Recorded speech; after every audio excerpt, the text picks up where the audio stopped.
Audio Jungle. Bhubaneswar आज महिला और शिशु विकास विभाग सम्मिलन कक्ष में उपमुख्यमंत्री तथा विभागीय मंत्री श्रीमती प्रभाती परिड़ा शिशु जीवन प्रथम 1000 दिन गुरुत्व को बुझाऊा एक सरल डिजिटल बहीर उन्मोचन करिसेंती। यह सहित अतिशय कम ओजन थिबा शिशु एवं अंगनवाड़ी प्राक विद्यालय शिशु सकाळ जलिखिया बाबद खर्च को सरकार पक्षर वर्धित करिसेंती।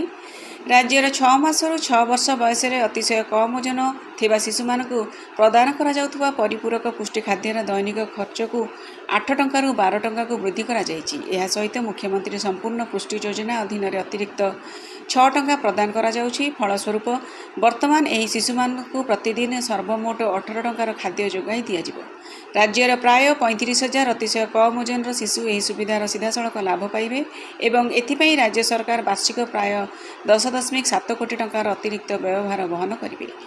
अनुरूप भावे अंगनवाड़ी केन्द्र प्राक विद्यालय शिशु मानक सकाळ जलिखिया बाबद को दैनिक खर्च 1.24 टंका को वृद्धि करा जाय 3.56 टंका करा जायछि। शिशु मानक पई उद्दिष्ट एही सकाळ जलिखिया बाबद को सरकार निजस्व बजेट रु वार्षिक प्राय 126.38 कोटी टंका अतिरिक्त व्यवहार वहन करिवे।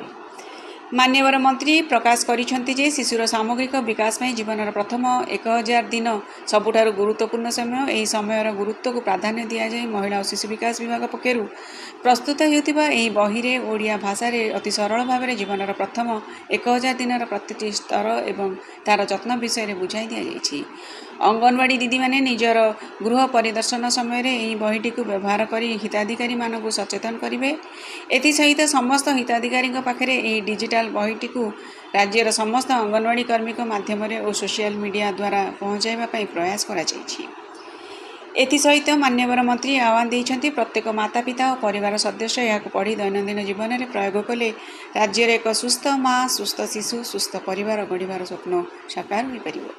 यही कार्यक्रम में महिला और शिशु विकास विभाग कमिशनर तथा शासन सचिव डॉक्टर मृणालिनी दसवाल निर्देशिका श्रीमती मोनिशा बानार्जी समेत अन्य विभागीय अधिकारी जोग देइथिले।